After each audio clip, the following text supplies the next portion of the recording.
ma-evict sa bahay ni Kuya ang duo ni Shuve Etrata at Clarice de Guzman, may new task ang Shukla dahil kabilang sila sa Duo House Challengers kasama ang iba pang ex-housemates. Overwhelming support and love din ang natanggap ng Shukla sa outside world. Ang latest hatid ni Nelson Canlas.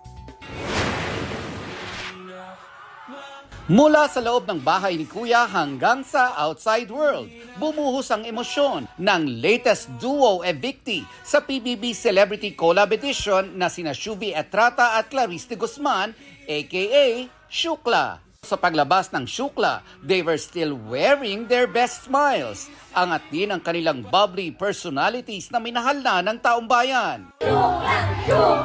Ang dami kong naging struggle sa bahay po ni Kuya. Pero because of them, my dream turned into a reality. Fried chicken ang unang hinanap ni Shuve. Imagine mo isang drumstick, 5 tao. 5 tao ang kakasya dyan. Tumaba din kami doon kasi ang kinakain namin kasi walang karne, puro chips.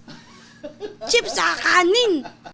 Of course, may pa-warm welcome din ang kanilang loved ones. Si Shuve, winelcome ng kanyang besties, kabilang si ex-PBB housemate Ashley Ortega, pati ng Sparkle executive sa pangunguna ni First Vice President for Sparkle GMA Artist Center, Joy Marcelo.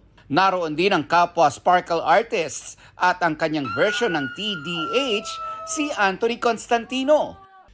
Tall, dark, and handsome. Biro tuloy ng netizens, evicted man si Shuve ay tila siya pa rin daw ang big winner. Hirit naman ni Maom o Ate Klang.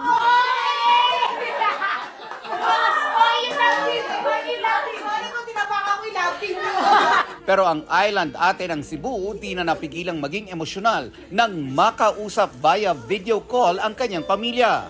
Ayun, nag-video call po kami kaagad. Nag-sorry ako. Nung lumabas po ako, nasaktan lang po ako na hindi ko po nagawa yung promise ko sa kanila na maging big winner. Pero naging masaya naman po sila sa akin and naging proud naman daw po sila sa akin. Full support din kay Shuve si GMA Network Senior Vice President Attorney Annette Gozon Valdez na tinawag siyang big winner. Nawala man si Shuve sa PBB, mapapanood nyo naman siya sa Encantadia Chronicles Sangre kung saan gaganap siya bilang si Veshtita. I'm very excited. We've been working hard for this 2 years even para po pagandahin ang show na to para sa inyo. Encantadia! Nelson Canlas nagbabalita para sa GMA Integrated News.